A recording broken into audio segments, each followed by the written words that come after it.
And hip fracture, ऐसे 4 लोगों को जिनको कुल्ले में फ्रैक्चर होता है, उनमें का अगर हम बेस्ट से बेस्ट मेडिकल केयर और सर्जिकल केयर भी दे दें, 1 in 4 of such fractures will not be alive after 1 year of sustaining this fracture. The professionals who are working 9 to 5 sitting job, they come to us, they have got a lot of tests done, x-rays करवा रखे हैं, MRIs करवा रखे हैं, कह रहे हैं doctor साहब we have done all tests, but कुछ नहीं पता लग रहा, और हमारे को लोगों ने बोल दिया कि सर्वाइकल लेबल कर दे. It is actually not cervical. It is that poor muscle which will not show up in the x-ray, it will not show up in the MRI. Is running bad for your knees? Road traffic accidents होते हैं, इसमें supposedly आपने seat belt नहीं लगाई हुई और एकदम से जब कोलिजन होता है और आप एकदम से आगे को जब इम्पैक्ट पड़ता है तो नेक पे विप्लैश इंजरी हो सकती है. नी आर्थराइटिस के लिए अगर आपको कोई डॉक्टर नी रिप्लेसमेंट सर्जरी एडवाइस कर रहा है, तो उसमें बेसिकली जो कार्टिलेज है आपकी नी की वो वेयर आउट हो गई हुई है. उसके कारण क्या है, जब कार्टिलेज ही खत्म हो गई है तो आप बेसिकली अपनी हड्डियों के ऊपर चल रहे हैं. डॉक्टर साहब से पूछना कि फुटवेयर, जूते किस टाइप के पहनने चाहिए. जैसे कि अगर आप गाड़ी शोरूम में बेचते हो सर्विसिंग के लिए, तो कभी कभार वो आपको वापस कॉल करते हैं और बोलते हैं कि सर गाड़ी की व्हील बैलेंसिंग करनी पड़ेगी, टायर्स मैल अलाइंड है. तो something like this is happening in the knee in the starting stage, जो शुरुआत है आर्थराइटिस की, तो घुटनों में भी टेढ़ापन आना शुरू हो रहा है. But the thing is how diet in itself is quite deficient. So we have to take these calcium, vitamin D supplements. जैसे ladies cross menopause, it becomes a treatment at that time. It is not preventive then. क्या हाल है दोस्तों.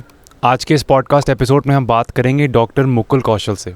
Doctor कौशल एक orthopaedic surgeon है, यानी ये हड्डियों और जोड़ों के इलाज में स्पेशलाइज करते हैं. Doctor Mukul minimally invasive spine surgery practice करते हैं, जिसमें वे सिर्फ एक दूरबीन के माध्यम से बहुत ही बारीकी से रीढ़ की हड्डी की सर्जरी करते हैं. इनके पास कई सालों का इंटरनेशनल एक्सपीरियंस है. तो आज हम डॉक्टर मुकुल से चर्चा करेंगे हड्डियों और जोड़ों से रिलेटेड कई सारे टॉपिक्स पर, जैसे हमें किस प्रकार के जूते पहनने चाहिए, कौन सी एक्सरसाइजेज हमें करनी चाहिए हड्डियों और जोड़ों को स्वस्थ रखने के लिए, नी रिप्लेसमेंट सर्जरी और एंडोस्कोपिक स्पाइन सर्जरी क्या होती हैं और इन सर्जरीज का पेशेंट एक्सपीरियंस कैसा होता है, आर्थराइटिस और ऑस्टियोपोरोसिस जैसी खतरनाक बीमारियां कैसे होती हैं और इनसे हम कैसे अपने आप को बचा कर रख सकते हैं, एक ऑर्थोपीडिक सर्जन की डे इन द लाइफ कैसी होती है. ये सब कुछ आगे इस एपिसोड में. तो और देरी किए बिना ये है मेरी चर्चा डॉक्टर मुकुल के साथ. कुल 100 साल तक पॉडकास्ट में आपका बहुत बहुत स्वागत है. इस पॉडकास्ट के ज़रिए मेरा मकसद है लोगों तक साइंस बेस्ड इन्फॉर्मेशन पहुंचाना हिंदी में, जिसकी वजह से वे अपना लाइफ स्पैन और हेल्थ स्पैन बढ़ा सकें, यानी लंबी उम्र तक हेल्दी रह सकें. तो welcome to the show and it's an honour to have you. Thank you Arman, it's a pleasure to be here. Doctor Mukul, सबसे पहले शुरू करते हैं एक थोड़ी सी आपकी बैकग्राउंड लेने से. आप थोड़ा सा हमें बताइए कि आप एग्जैक्टली किस फील्ड में आप स्पेशलाइज करते हैं, तो थोड़ा सा आप हमें समझाइए. अरमान, तो माय नेम इज़ मेरा नाम डॉक्टर मुकुल कौशल है. हाँ जी. मैं एक ऑर्थोपेडिक सर्जन हूँ. हाँ जी. ऑर्थोपेडिक का मतलब basically anything which is relating to your bones, joints and musculoskeletal system. ठीक है. एंड अगर मैं अपनी एजुकेशनल बैकग्राउंड की बात करूँ, तो I did my bachelors MBBS from Shimla medical college. ठीक है. I passed out in I think the year 2010, and after that I did my masters in orthopedic surgery from PGI Chandigarh. That I cleared in 2015. After that there is something known as our registrarship, जिसको कि हम अपनी medical terms में बोलते हैं senior residency. अच्छा. That I did part from PGI Chandigarh, and after that I did from Delhi Sports Injury Center, which is in Safdarjung Hospital.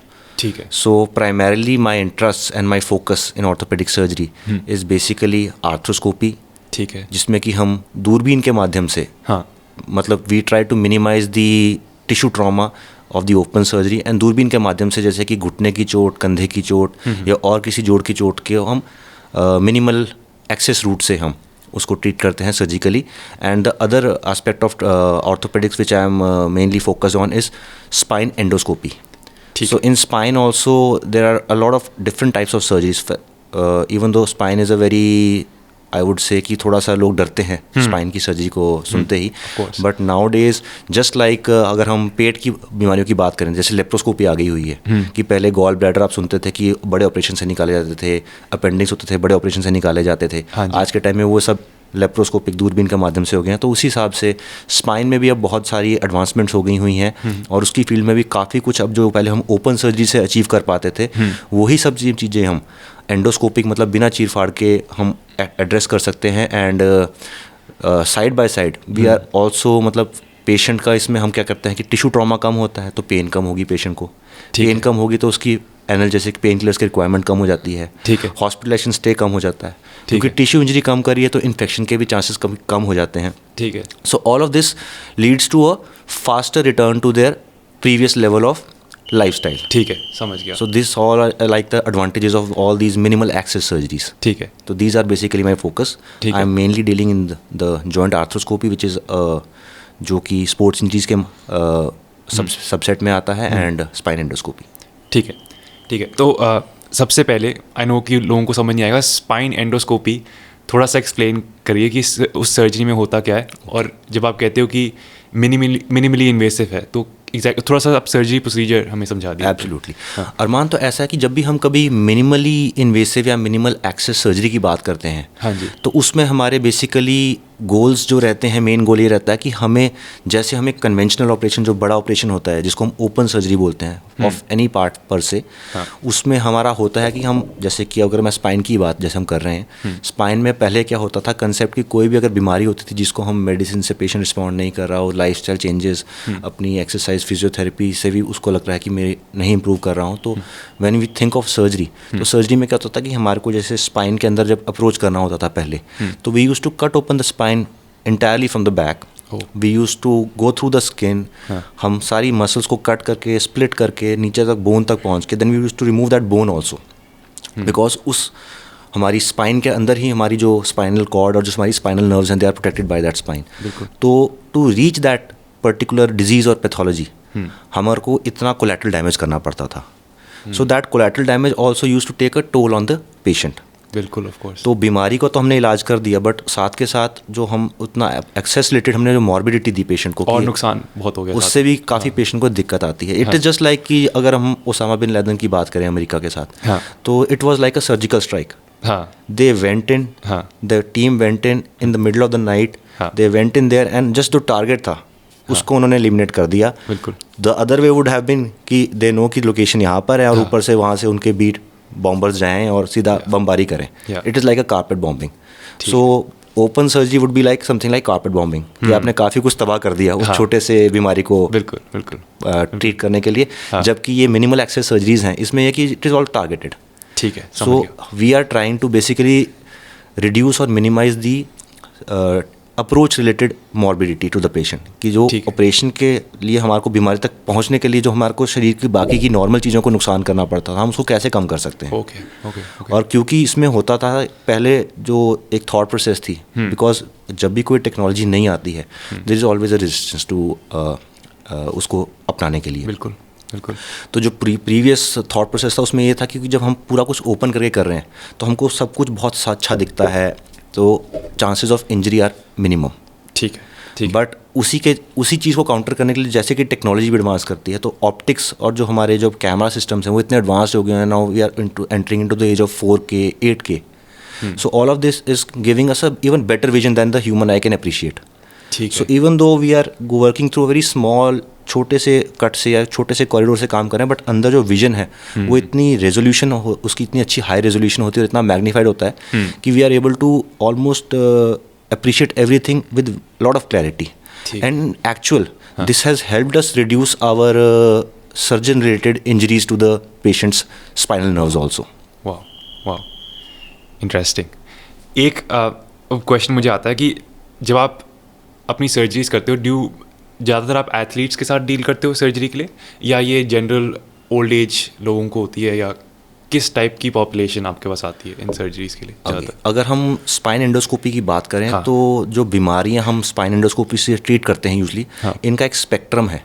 ठीक है. तो हम इनको बेसिकली एक तरह से जैसे स्पाइन डीजेनरेटिव डिजीज़, डीजनरेशन का मतलब क्या है कि जैसे हम बॉडी हमारी जैसे जैसे हम ग्रो करते हैं, हम बोलते हैं हमारी उम्र बढ़ रही है, वैसे वैसे बॉडी में भी कुछ चेंजेस आ रहे हैं which are beyond our control. We can't change them. ठीक है. We have to accept them. And उन चेंजेस के कारण जो बॉडी में हमारी स्पाइन में चेंजेस आ रहे हैं उनको हम बोलते हैं एक तरह से स्पाइन डीजेनरेटिव चेंजेस. जैसे कि हम बोलते हैं हमारे अगर हम स्पाइन में नॉर्मल बात करें, हम जैसे बोलते हैं कि यार उसको डिस्क की प्रॉब्लम हो गई है. तो इट इज़ नॉट लाइक कि डिस्क की प्रॉब्लम हो गई. Disc is also undergoing some changes because from the moment we are born and from the moment with the baby, जब से बच्चे को खड़ के चलना शुरू करता है तब से उसकी स्पाइन लोड होनी शुरू होगी। इसका मतलब एक तरह से जो स्पाइन है वो अब आपका एक तरह से फाउंडेशन है। जब से आपने खड़ के चलना सीखा है तब से लेके till the time you go into your death bed, तब तक वो स्पाइन आपको सपोर्ट कर रही है। तो इतना जब वो लोड ले रही है तो उसमें कुछ ना कुछ चेंजेस आएंगे।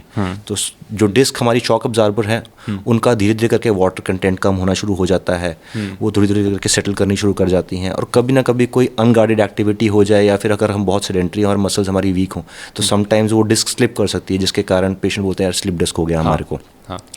तो slip disc is a spectrum, it can occur, this slip disc can occur even in an adolescent also, मतलब कि कोई अपने 10 से 10 से 20 साल की उम्र में भी ये बीमारी हो सकती है। ठीक है। बट यूजुअली ये जो बीमारी होती है ये आफ्टर 20s और 30s के बाद देखी जाती है और it can go into 60-70s। ठीक है। तो जो स्लिप डिस्क की प्रॉब्लम है that can occur in any age group. ठीक है। उसके बाद एक और स्पेक्ट्रम होता है, उसमें क्या होता है कि एज के साथ साथ क्या होता है जो हमारी स्पाइनल नर्व्स हैं उनका जो पैसेज है वो अगर वो नैरो होना शुरू हो जाए उसको हम मेडिकल टर्म्स बोलते हैं स्पाइनल स्टेनोसिस। इसे हर्निया इज इसी चीज़ को कहते हैं क्या? Hernia is a different thing. जैसे स्लिप डिस्क इज जैसे डिस्क अगर स्लिप हो जाए तो उसको हम डिस्क हर्निएशन बोलते हैं अपने मेडिकल टर्म्स में। For a layman it is slip disc. ठीक है। Spinal stenosis is different. Spinal stenosis is also कि उसमें जो हमारी स्पाइनल कैनाल है उसके जो पैसेज हैं वो नैरो हो रहे हैं। ठीक है। But the thing is slip disc is relatively an acute phenomena, कि मतलब वो एकदम से होती है और पेशेंट एकदम से बड़ा परेशान हो जाता है। ठीक है। ठीक है। कि जैसे कि डॉक्टर साहब हम झुक रहे थे एकदम से उठने लगे, एकदम से लगा कि पीठ में कुछ हो गया और हम तो वहीं के वहीं रह गए। एंड धीरे धीरे they start experiencing some kind of leg discomfort, उसको हम sciatica बोलते हैं। What happens in stenosis is because it is a slow and a gradual process. So the patient को, मरीज़ को ये नहीं आता था कि कब से हुआ। वो ऐसे कहता है कि डॉक्टर साहब दिक्कत तो काफ़ी टाइम से, बट ऐसा नहीं है कि कोई चोट लग गई हो या मैंने कोई भारी काम किया उसके बाद से मैं तंग हो गया हूँ। बट इसमें जो पेशेंट की हिस्ट्री रहती है वो ये होती है कि डॉक्टर साहब क्योंकि अब वो पैसेजेस नैरो हो रहे हैं तो उसमें क्या होता है कि जब पैसेजेस नैरो हो रहे हैं तो स्पाइन के ऊपर कोई एक स्लो सा दबाव आ रहा है, कोई चीज़ जैसे कि आपके गले को हौले हौले करके दबा रही है। तो इसमें होता है कि उसका ब्लड फ्लो डिस्टर्ब होना शुरू होता है नर्व्स का। ठीक है। तो whenever we stand and we start walking that is the time when our legs need more control from our nerves. तो वो नर्व्स अगर कॉम्प्रोमाइज हैं और कंप्रेस्ड है तो पेशेंट चल नहीं पाता है।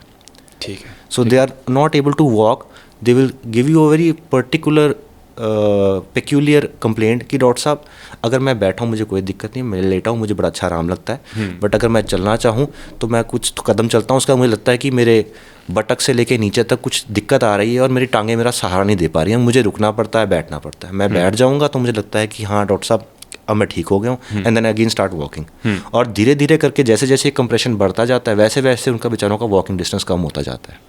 So this is like a slow kind of a paralysis which is now affecting their walking and quality of life. Of course. This is stenosis. Stenosis. ठीक है। और इस पे बात करते हुए अनु बहुत लोगों का क्वेश्चन होगा जब वेट लिफ्टिंग करते हैं, I know it's a very common thing, हमें कहा जाता है कि राउंड बैक को राउंड पीठ को गोल करके कुछ भी भारी लिफ्ट नहीं करना, स्पेशली जैसे डेड लिफ्ट एक एक्सरसाइज होती है उसे कहते हैं कि स्ट्रेट बैक रखना है।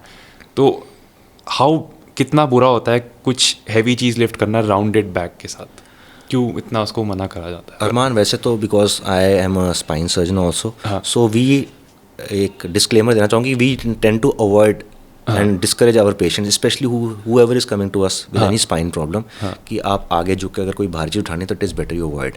The problem is if you are a player or if you are like a athlete who is into this thing, then that becomes your livelihood and bread and butter.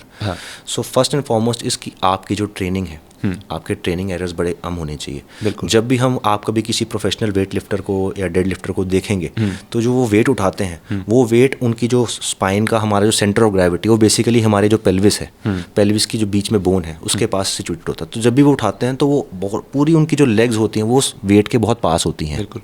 इससे क्या reason होता है कि जितना कोई भी हम भार उठाने लगेंगे और हमारी सेंटर ग्रेविटी के पास है तो हमारी मसल्स को रिलेटिवली उस भार को उठाने के लिए कम एफर्ट लगाना पड़ेगा। उसी चीज़ से अगर हम कोई चीज़ राउंडेड बैक से उठा रहे हैं इसका मतलब कि वो चीज़ हमारे से थोड़ा दूर पड़ी और हम आगे से जाके उसको उठाने की कोशिश कर रहे हैं, तो जो हमारी बॉडी का सेंटर ऑफ ग्रेविटी है उसके कंपैरेटिव वो लोड हमारे से दूर है। ठीक है। और वो दूर है तो हमारी मसल्स को अगर उठाना पड़ेगा तो उसके ऊपर जो वर्क उसको करना पड़ता है वो वर्क ज़्यादा हो जाता है, तो उसके करके स्ट्रेस पड़ता है। तो it is highly ill advisable to lift things with a round back even if we want to lift something up, it should be closer to our body, to our knees, and it is always better we bend with our knees and rather than bending at our back. Because जो dead weight lifting भी करते हैं, आप देखोगे कि वो अपने एकदम से एक swift movement में सीधा अपने आप को वेट ट्रांसफ़र करके अपनी स्पाइन को नहीं इतना ज़्यादा वो बेंड करते. बिल्कुल. तो एक सिनेरियो लेते हैं. अब जैसे एक यंग लड़का आया 17-18 साल का, और वो थोड़ा ईगो लिफ्टिंग की वजह से कि जिम में गलत फॉर्म से डेड लिफ्ट कर रहा है, और वो बहुत अपने उससे क्या कहते हैं, उससे अपने पोटेंशियल से ज़्यादा वेट उठा रहा है कि उतना वो उसकी बॉडी टॉलरेट नहीं कर सकती, तो उसको क्या इंजरी हो सकती है उस टाइम पर, अगर एक बहुत डेड लिफ्ट कर रहा है हैवी वेट राउंडेड बैक के साथ?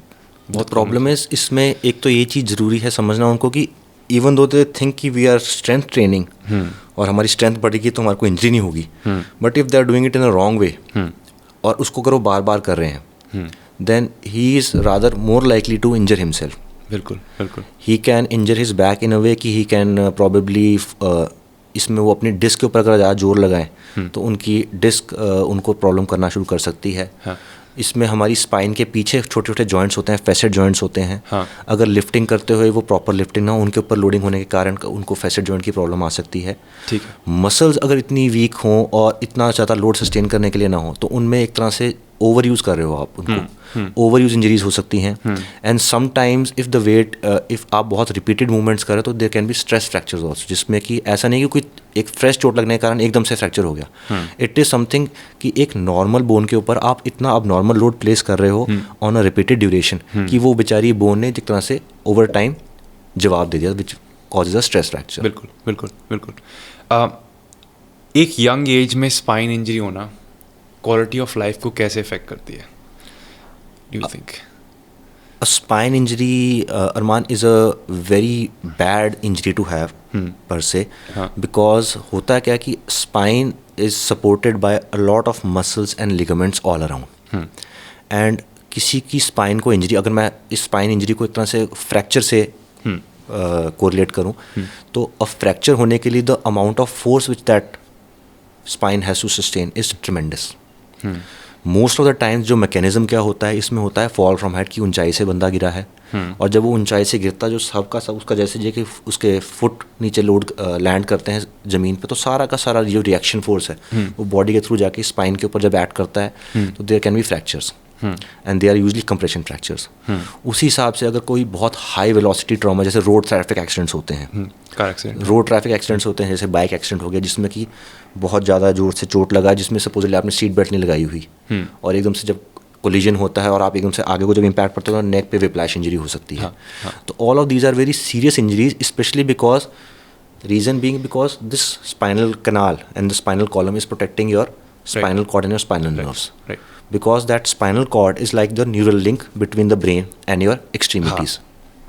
अगर बाई चांस उस स्पाइनल कॉर्ड या स्पाइनल नर्व्स के ऊपर कुछ इंसल्ट हो जाए, then that can leave a very disabling and probably a life long disability.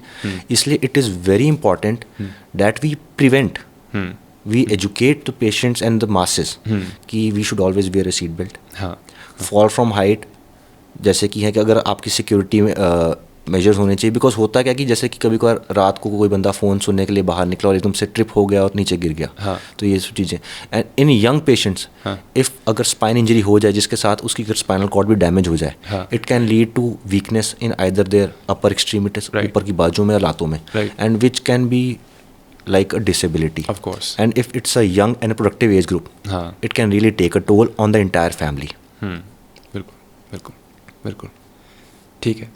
Since हम स्पाइन के टॉपिक पर हैं, आजकल लोग फ़ोन बहुत यूज़ करते हैं, तो गर्दन आगे को झुका के रखते हैं, लैपटॉप पे बहुत काम करते हैं और सर्वाइकल की बहुत पेन होती है, तो थोड़ा सर्वाइकल पे बात करते हैं. Yes, absolutely. आज के टाइम में अगर हम बात करें, because now especially if we talk about the IT generation and the sedentary lifestyle, because most of the time अब कोविड ने हमारे को इतना से वर्क फ्रॉम होम सिखा दिया है.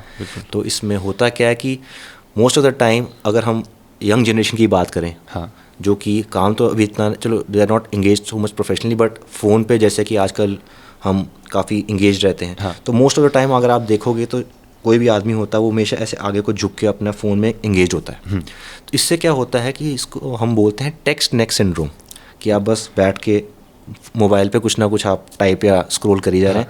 And the problem is with the posture. हाँ, इस पोस्चर में क्या हो रहा है कि हमारी नेक आगे को बेंट है, तो जो हमारी पीछे की जो मसल्स हैं हमारी, जिसने हमारे को पीछे से नेक को सपोर्ट किया हुआ है, they are always being stretched and they become weak. और जो आगे की जो हमारी मसल्स हैं फ्रंट की, जो कि हमेशा इन अ स्टेट ऑफ ऐसे कॉन्ट्रैक्शन रहती हैं, दे बिकम टाइट। तो this posture is a very bad posture. इस पोस्चर में जो हमारी मसल्स होती हैं उनको बहुत ज़्यादा काम करना पड़ता है और फटीग हो जाती हैं अर्ली। तो it is all related to our bad posture. अगर हम अपना पोस्चर अच्छा कर लें, अपना जिसे कहते हैं सिटिंग स्टाइल अच्छा कर लें, तो we can kick off lot of these things. हम करते क्या हैं कि हमारे specially the professionals who are working 9 to 5 sitting job, they come to us, they have got lot of test done, x-rays करवा रखे हैं, MRIs करवा रखे हैं, कह रहे हैं डॉक्टर साहब we have done all test but कुछ नहीं पता लग रहा, और हमारे को लोगों ने बोल दिया कि सर्वाइकल लेबल कर दे। It is actually not cervical, it is that poor muscle which will not show up in the X-ray, it will not show up in the MRI, बिल्कुल, it will only इसमें उनका basically जो हमारा profession होता है कि आप काम क्या करते हैं, हमारे को वहीं से पता लगता है कि यार इसको ये बीमारी है। हाँ, उसके लिए हमारे को ज़्यादा टेस्ट करने की आवश्यकता नहीं पड़ती। इट इज़ जस्ट कि आप 9 to 5 कितना टाइम आप स्क्रीन पे बैठते हैं, how much break do take in between, that gives us an idea कि यार ये बेचारा बंदा, इसको कोई सर्वाइकल की प्रॉब्लम नहीं है, इसको कोई ऐसे कोई नर्व कंप्रेशन नहीं है, इट इज़ ओनली हिज बेचारा poor posture habits and his work style which is causing him all these issues. Right. So इसी टॉपिक पर क्या एक अच्छे ऑफिस सेटअप में इन्वेस्ट करना is a very good investment? I would ergonomic table, ergonomic chair. Yes, Arman, that is very important because whenever anybody, even if it's a work from home, जैसे कि अब तो ऑफिस का भी concept काफ़ी कम हो गया, whether it will come back that time will tell, but अगर आप घर में भी बैठे हो, अगर supposedly you are working from your home and you have a home office, तो it is always better कि आप अपना पोस्चर कैसा मेंटेन करके रखो। So a chair should be ergonomic is basically कि आपकी जो बॉडी है वो एक तरह से एक स्टेट ऑफ इक्विलिब्रियम में और एक स्टेट ऑफ रेस्ट में रहे, जिसमें कि उसको ज़्यादा एनर्जी एफिशिएंट पोस्चर में रहे, दैट इज न्यूट्रल पोस्चर में रहे। तो इसमें आप जब भी बैठते हैं तो the office chair should be a chair where when you are sitting comfortably your both feet should be planted, your hips and knee should be relaxed almost if better if they are both at the same level और if the hips are at a higher level. ठीक है, आपका जो पीछे का lumbar support है, lower back का area, उसके पीछे अगर कुछ लंबर सपोर्ट की कुछ छोटा सा पिलो या कुशन हो जो कि आपके बैक को सपोर्ट करे, and whenever you are sitting your elbows and shoulder should be relaxed. जो भी आप अपना लैपटॉप पे या पीसी पे काम कर रहे हैं that should be at your horizontal I level के ऊपर होना चाहिए, ज़्यादा झुक के नहीं काम होना चाहिए। That is the way, and probably if it's long sitting hours तो आई वुड सजेस्ट कि almost in 45 minutes to 50 minutes और आधे पौने घंटे, मतलब पौने का घंटे में आप थोड़ा सा उठें, 5-10 minutes you take a break, move around, stretch a bit, move around, take some drinks or refreshment and then sit back again, resume your duties. And I think that would make a sea change of a difference in these people. और I think कि होता क्या है problem, like ये चीज़ें ना धीरे धीरे अक्यूमुलेट करती हैं। देखिए लोगों को लगता है कि क्या फ़ायदा है, क्या लोड है, आज चल रहा है ना काम, पर इवेंचुअली फिर लॉन्ग टर्म में जाके यस द प्रॉब्लम इज़ हम जब चीज़ छोटी सी होती है और मैंने it can be nipped in the bud, जैसे बोलते हैं कि अभी तो यार दिक्कत होने से पहले इसको ठीक कर लो, उस टाइम पे भी थोड़ा सा हम नेगलेक्ट हो जाते हैं कि चलो कुछ नहीं है, देखा जाएगा। And when things go a bit overboard and we see that we are not getting that result, then it tends to play on our mental psyche also. बिल्कुल। डॉक्टर मुकुल, अब आगे बढ़ते हुए थोड़े घुटनों पर बात करते हैं, नीज़ पर। एक बहुत कॉमन क्वेश्चन है जो मिथ भी है, कई लोग कहते हैं क्या रनिंग घुटनों के लिए बुरी होती है? Is running bad for your knees? I mean, if your knees are already, अगर आपके घुटनों में पहले से थोड़ा सा आर्थराइटिस है या अगर आप घुटनों की किसी प्रॉब्लम से पहले से ही जूझ रहे हैं, then I would not advise you for running. ठीक है, but if you are active, if you are like into fitness and if you are into somebody who is into running half marathons or who is into that kind of, then that preparation is very important. It is not like you cannot run. You can run, but then you have to be smart enough to know कि कि आपको क्या चीज़ ऐसी है जो कल को परेशान कर सकती है। बिल्कुल। So running is bad if you have bad knees. ठीक है। But if you have good knees, running is rather good for you. ठीक है।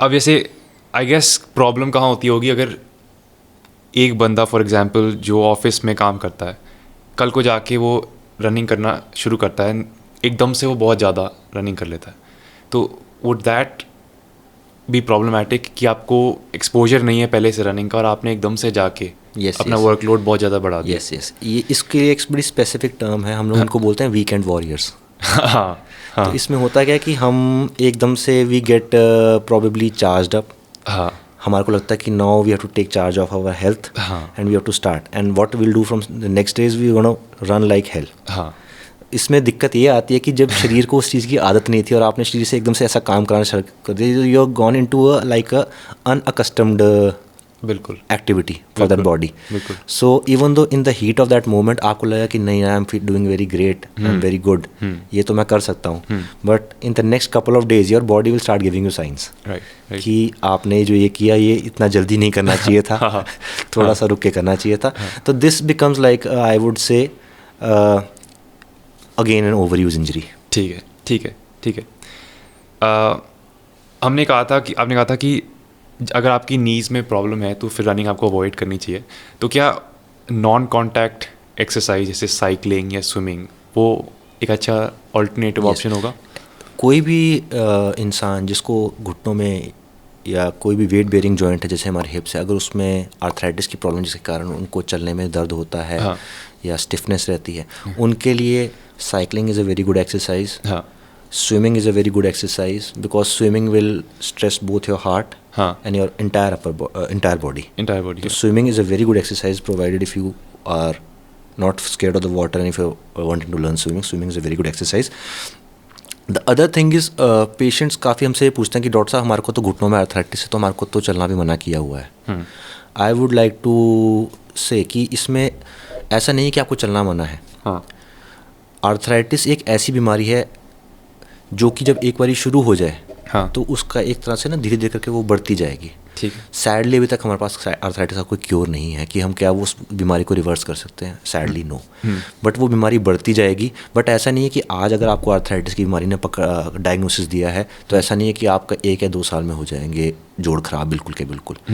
It is a slow process which जो सालों साल चलती है। बट बीच बीच में इसमें क्या होता है कि बीच बीच में इसमें हम फ्लेयर अप्स आते हैं। फ्लेयर अप्स लाइक कि एकदम से जो दिक्कत है वो बढ़ जाएगी। तो एक लंबी बीमारी है जिसमें बीच बीच में थोड़े बहुत उतार चढ़ाव आएंगे। ठीक है। उस टाइम पे जब पेशेंट तंग हो जाता है उस टाइम पे हम उनको थोड़ी सी एक्टिविटी मॉडिफिकेशन की सलाह देते हैं कि इस टाइम पे आप थोड़ा वॉकिंग कम रखें। अगर आपको दर्द बहुत ज़्यादा है, दिक्कत ज़्यादा है, तो थोड़ा सा सपोर्ट जैसे कि नी कैप हो गया। बाकी the most important thing for this बीमारी इज़ एजुकेटिंग द पेशेंट। ठीक है। ये बीमारी ऐसी नहीं है कि आप इसके में ये नहीं कर सकते, इसमें वो नहीं कर सकते, but certain things are surely कि आप इन चीज़ों को अगर अवॉइड करेंगे, like running, like repeated stairs climbing, चौंकड़ी मार के बैठना या कुकड़ू बैठना, जो कि हमारे एक तरह से इंडियन प्रैक्टिसेस में बहुत फेयरली कॉमन है, अगर हम इन एक्टिविटीज़ को थोड़ा सा मिनिमाइज़ कर दें तो ये जो रिपीटेड अटैक्स आएंगे उसकी फ्रीक्वेंसी कम हो जाएगी। ठीक है। अगर किसी को पता नहीं कि आर्थराइटिस होता क्या है, उनके लिए आप थोड़ा सा समझा दीजिए। सो आर्थराइटिस हम अगर बात करें तो आर्थराइटिस 2 शब्दों का बना है। आर्थरो का मतलब जोड़ एंड आइटिस का मतलब इन्फ्लेमेशन। इवन दो हम इसको बोलते हैं जोड़ों की इन्फ्लेमेशन, बट एक्चुअल में ये वर्ड है आर्थरोसिस, बिकॉज जो आर्थराइटिस है उससे ये मतलब लगता है कि जोड़ों में इन्फ्लेमेशन हो गई। इन्फ्लेमेशन का मतलब सूजन आ गई है। ठीक है। सूजन आने के कई कारण होते हैं, बट जो ये आर्थराइटिस है ये भी जैसे कि एज के साथ एक डीजेनरेटिव वेयर एंड टियर हो रहा है, बट इसका मतलब ये नहीं कि उम्र के साथ है तो सबको होगा। कई लोगों को जेनेटिक्स, कुछ इसमें बहुत सारे फैक्टर्स प्ले करते हैं, जैसे कि जेनेटिक्स हो गए। फिर जो हमारा फीमेल जेंडर है, अच्छा, उनमें ये बहुत कॉमन है। महिलाओं में ज़्यादा प्रॉबेबली इसमें इसका मतलब हार्मोन्स का भी रोल है। ठीक है। फिर अगर आप ओवरवेट हैं, वज़न ज़्यादा है, तो आपके नीचे वेट बेयरिंग जॉइंट्स हैं, हिप्स हैं, नीज हैं, उनको ज़्यादा लोड सस्टेन करना पड़ेगा। बिल्कुल। उस लोड को सस्टेन करने के लिए जल्दी वेयर आउट हो सकते हैं।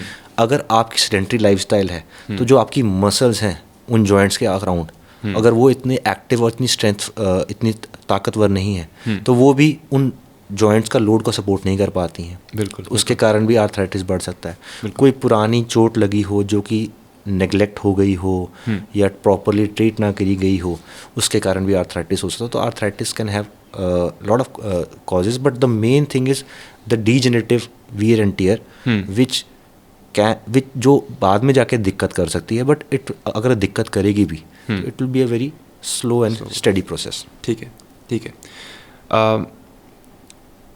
आगे बात थोड़ी करते हैं नी रिप्लेसमेंट के बारे में. बहुत कॉमन चीज़ है, बहुत लोग डरते हैं नी रिप्लेसमेंट से. आप थोड़ा सा समझाइए कि एक नी रिप्लेसमेंट का प्रोसीजर कैसे होता है. अगर फॉर एग्जांपल अगर आज मेरी सर्जरी है तो मैं क्या एक्सपेक्ट कर सकता हूँ. कर सकते हैं. तो नी रिप्लेसमेंट की पहली बात तो मैं बोलना चाहूँगा, जो नी रिप्लेसमेंट है ना, जब हम नी रिप्लेसमेंट शब्द बोलते हैं तो उससे एक जो ध्यान आता है कि जो घुटना है, घुटना पूरा का पूरा बदल दिया जाएगा.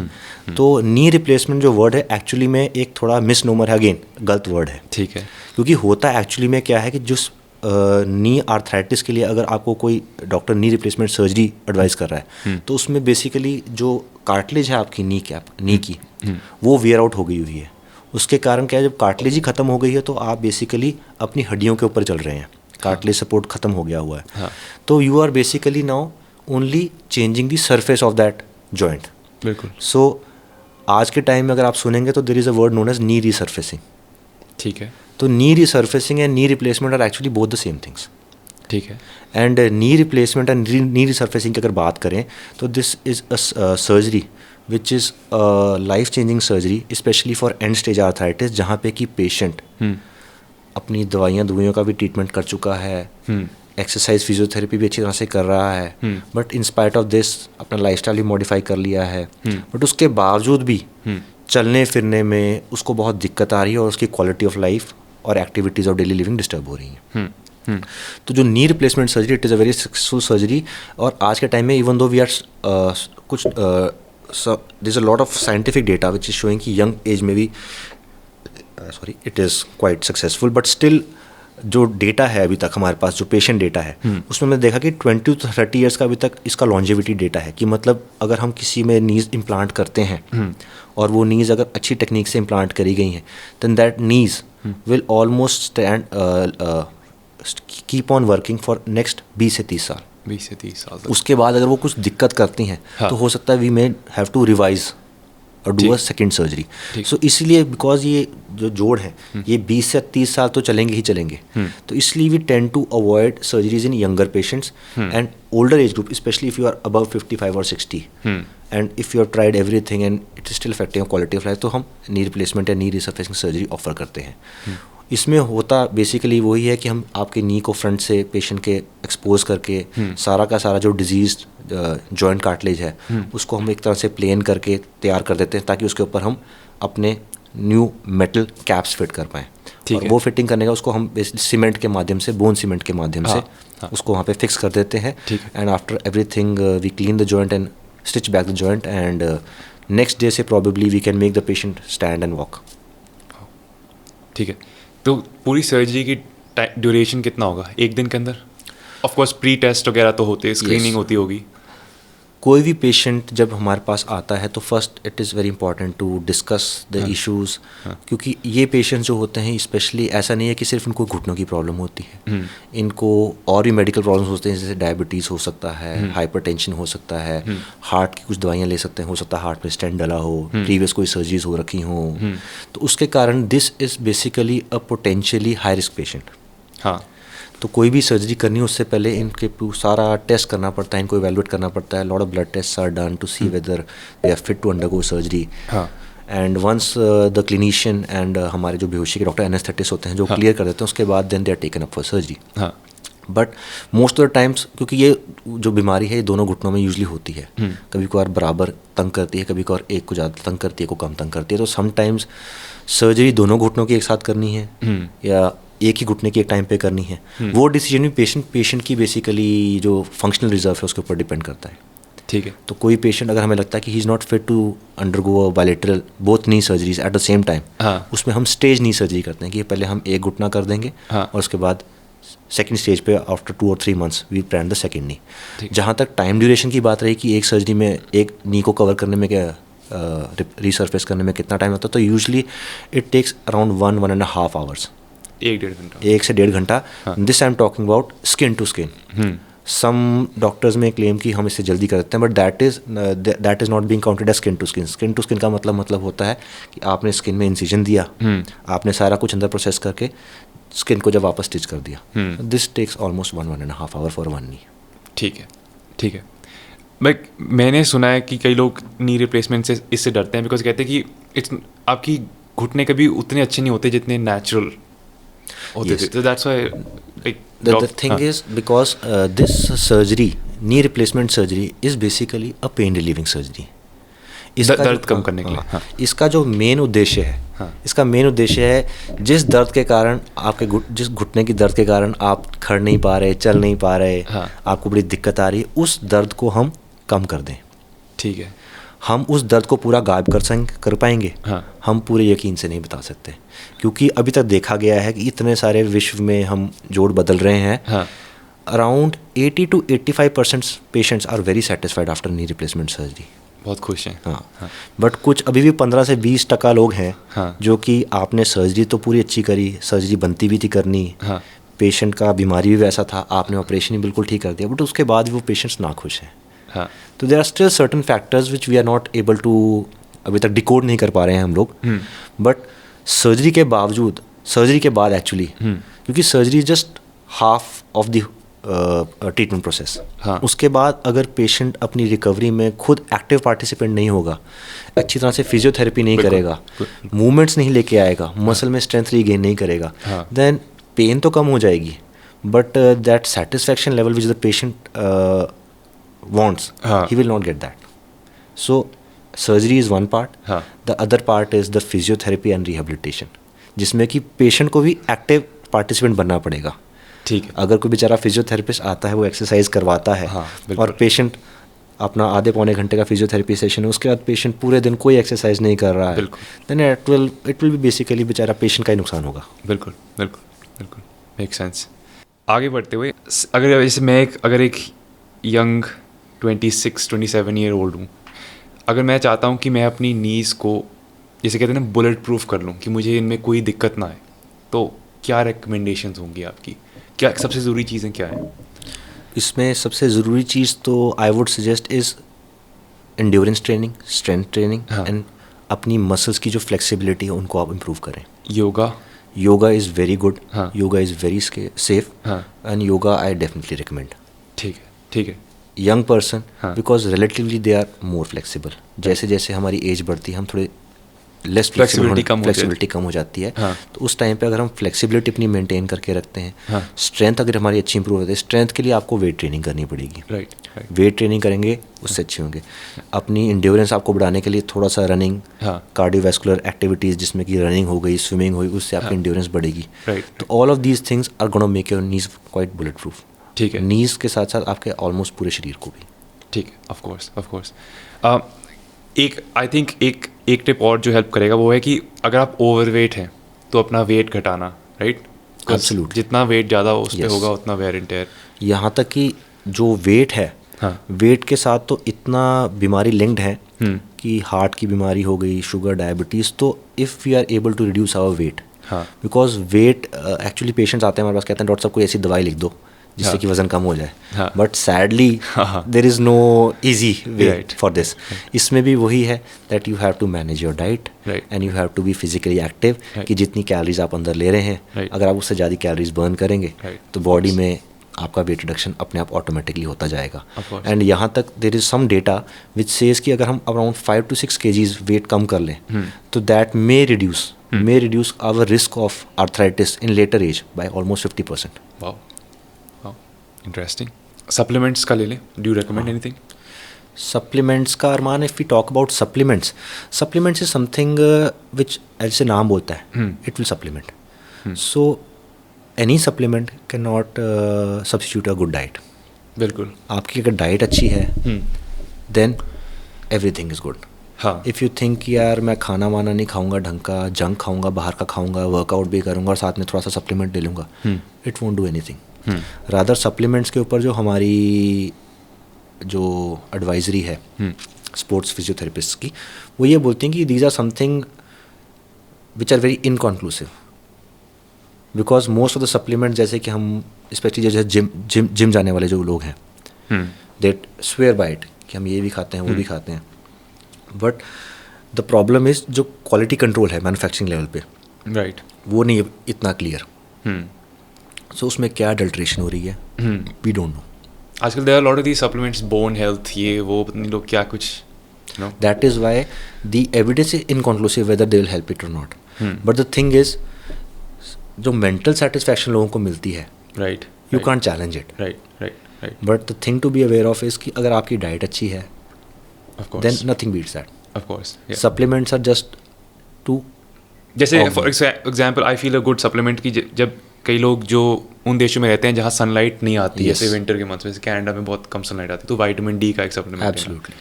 लाइक दैट इवन हमारी कंट्री में भी अगर मैं आपको बात बताऊं, even though ours is a tropical country, धूप बड़ी अच्छी है, but still there is a lot of vitamin deficiency. Right.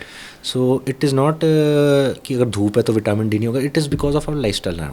Because most of time होता क्या है कि ladies are in the house all the time, हाँ, घर से बाहर नहीं निकलते. हाँ, हम लोग में जेंट्स हैं, मेल्स हैं, they are going to work, गाड़ी में बैठ के गए आप, ऑफिस में पहुंचे, ऑफिस में जाके अपने एसी कैबिन में बैठ गए आप. तो जो पुराना एक लाइफस्टाइल था ना लोगों का, जो पुराना लाइफस्टाइल था कि धूप में निकल के टहलते थे लोग, करते थे काम, वो अब actually that lifestyle has totally taken a different turn. हाँ जी, हाँ जी. It is all because of that. So sun exposure करना पड़ता है, but the thing is how diet in itself is quite deficient. So we have to take these calcium, vitamin D supplements. Yeah. In young age, probably not required. But once जैसे ladies cross menopause, it becomes a treatment at that time. It is not preventive then. It is not treatment for Yes, of course. So एक चीज़ को preventive aspect से लेना और एक चीज़ कि आपका अब तो ये इलाज का हिस्सा है, that is a different thing. तो उन patients में तो you have to advise them कि you have to take it. But for a youngster, probably if he is recovering from some injury, I would tell him you can take a supplement. But if he is all fit and fine, I'll be like, you focus on your diet, you focus on your exercises proper and have a fair play. And I think things should be all right.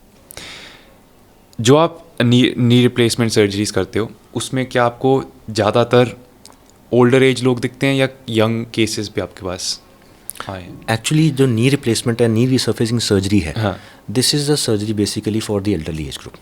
ठीक है, ठीक है. Younger patients में अगर हम knee replacement करने शुरू कर दें, जो कि आजकल कर भी रहे हैं डॉक्टर्स, हाँ, और अब उसका भी डेटा आ रहा है. हाँ, the problem is in older patient की जो फंक्शनल डिमांड्स और एक्सपेक्टेशंस होती हैं वो डिफरेंट है from a young person. Right, right.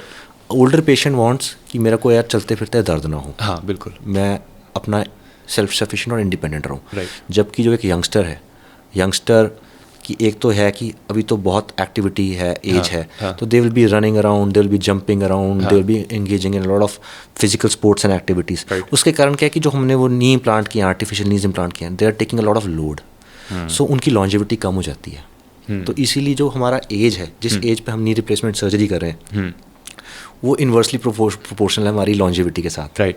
Older patient less demand, इसलिए वो नीज ज़्यादा चलेंगी. हाँ, बिल्कुल. वही यंग पेशेंट में कर दें तो उसमें प्रॉब्ली वो 20-30 ईयर्स ना चल पाए, प्रॉब्ली दे में give way in 8 to 10 years.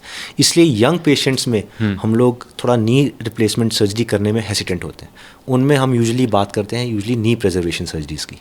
ठीक है, ठीक है, ठीक है. नी प्रिजर्वेशन सर्जरी थोड़ा सा समझाइए, इसका क्या मतलब? So knee preservation surgery is like एक तरह की सर्जरी है जिसमें कि we are wanting to save the नीज.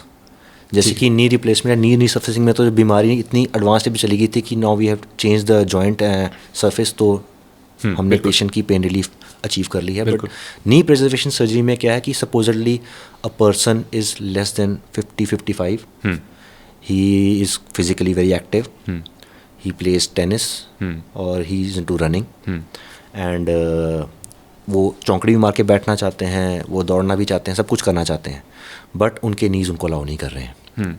तो ऐसे केसेस में क्या होता है कि जो आर्थराइटिस है, आर्थराइटिस भी स्लोली उसकी स्टेजिंग है कि कैसे कैसे वो आगे को प्रोग्रेस कर रहा है. तो आर्थराइटिस जो होता है वो सीधा एकदम से एडवांस स्टेज में नहीं पहुंचता. ठीक है. एडवांस स्टेज पहुंचने के लिए पहले उसका क्या होता है कि एक्सरेज में हम नोटिस करते हैं कि जो जॉइंट स्पेस है, जॉइंट स्पेस रिड्यूस होना शुरू हो गया. जॉइंट स्पेस रिड्यूस होना शुरू हो गया तो धीरे धीरे करके घुटनों में टेढ़ापन आना शुरू हो जाता है. वो टेढ़ापन आने के कारण क्या होता है कि जो हमारा वेट बेयरिंग एक्सिस है, जब हम चलते हैं तो जो हमारा वजन है जो कुल्लों से घुटनों के थ्रू एंकल्स में जा रहा है, वो सारी की सारी वेट डिस्ट्रीब्यूशन ख़राब हो जाती है। तो जैसे कि हम गाड़ी का मैं एग्जांपल लूँ, जैसे कि अगर आप गाड़ी शोरूम में बेचते हो सर्विसिंग के लिए, तो कभी कभार वो आपको वापस कॉल करते हैं और बोलते हैं सर गाड़ी की व्हील बैलेंसिंग करनी पड़ेगी, टायर्स मैल अलाइंड है। तो something like this is happening in the knee in the starting stage, जो शुरुआत है आर्थराइटिस की, तो घुटनों में भी टेढ़ापन आना शुरू हो रहा है। ठीक है। तो उस टेढ़ेपन को अगर हम किसी सर्जरी के माध्यम से वापस रीअलाइन कर दें, कि जो वेट बेयरिंग डिस्टर्ब हो रही है, कि एक ही तरफ ज़्यादा लोड जा रहा है, दूसरी तरफ लोड कम जा रहा है, अगर हम किसी सर्जरी के माध्यम से हम उसको रीअलाइन कर दें और नी को वेट डिस्ट्रीब्यूशन को रीबैलेंस कर दें, तो उसमें हमने पाया गया है कि जो पेशेंट के एक्सरेज हैं, एक्सरेज में तो वो बीमारी दिखती है कि यार एक्सरे में तो जोड़ खराब है, बट क्योंकि हमने वो वेट डिस्ट्रीब्यूशन बैलेंस कर दी है, तो उसके कारण जो बीमारी वाला एरिया वो अनलोड हो जाता है। अच्छा। अनलोड होने के कारण क्या है कि पेशेंट को पेन रिलीफ मिल जाता है, and we are able to prolong, हम उस घुटने की जो एक नॉर्मल नी है, जो उसका अपना भगवान का दिया हुआ जो जोड़ है, उसकी हम life almost 8 to 10 years prolong कर सकते हैं। So specially in somebody who is young, बिल्कुल राइट, ऐसे पेशेंट्स में this joint preservation surgery is very important, जिसको कि हम मेडिकल टर्म्स में ऑस्टियोटमी सर्जरी बोलते हैं। अच्छा। कि हम बोन्स को उस हिसाब से कट करके रीअलाइन करते हैं ताकि जो हमारे एंगल्स एंड एक्सेस हैं वो डिस्ट्रीब्यूट इक्वली हो, and we fix them with implants like plates to hold it till the bone heals. And these patients, though their recovery with respect to knee replacement initially is quite slow. Knee replacement का patient almost 1.5 से 2 महीने में काफ़ी खुश और satisfied होता है, but इसमें क्या होता है कि 1.5 से 2 महीना आपको थोड़ा सा कभी उनको प्रोटेक्ट करना पड़ सकता है विद क्रचेज और वॉकर, बिकॉज यहाँ पर आपने जॉइंट को चेंज नहीं किया, आपने जॉइंट को बचाया है। ठीक है। और जो बोन को आपने कट किया है उसको हील करने में भी कुछ टाइम लगता है। तो these patients are able to run and do all of their activities over 6 to 9 months. ठीक है। तो समवेयर जो शॉर्ट टर्म में थोड़ा रिकवरी प्रोसेस है वो थोड़ा लॉन्ग है इनका, but overall the satisfaction levels are almost same and equivalent with compared to knee replacement surgery. ठीक है। आगे बढ़ते हुए, महिलाओं की स्पेशली हेल्थ के लिए ऑस्टियोपोरोसिस एक बीमारी होती है आजकल, इंडिया में काफ़ी हाई रेट्स हैं इसके, तो आप थोड़ा सा समझा दीजिए कि क्या होता है ऑस्टियोपोरोसिस में। ऑस्टियोपोरोसिस की अगर हम बात करें तो ऑस्टियो में वही, ऑस्टियो मीन्स बोन्स, पोरोसिस मीन्स कि पोरस की उनमें जान ही नहीं रही। ठीक है। तो जब बोन की अंदर की स्ट्रेंथ है वो ख़त्म हो जाए तो उसको हम बेसिकली ऑस्टियोपोरोसिस बोलते हैं। ठीक है। जैसे कि अगर मैं आपको एक लक्कड़ का उदाहरण दूँ, अगर लक्कड़ के अंदर दीमक या सींक लग जाए तो लक्कड़ अंदर से पूरी खोखली और खाली हो जाती है। बिल्कुल। और बाय चांस वो लक्कड़ अगर सपोजिटली आपकी फाउंडेशन को सपोर्ट कर रही है, वो क्रम्बल कर गई तो फाउंडेशन गिर जाएगी। बिल्कुल। तो it is like just like osteoporosis like this, जो हड्डियों के ऊपर आप चल रहे हैं, खड़ रहे हैं, दे इतनी कमज़ोर हो जाते हैं कि छोटा सा भी अगर चोट लग जाए दे कैन ईजिली फ्रैक्चर। ठीक है। तो osteoporosis is basically weak bones which leads to an increase risk of fractures. ठीक है। और ऐसा नहीं है कि ऑस्टियोपोरोसिस ओल्ड एज में ही होगा।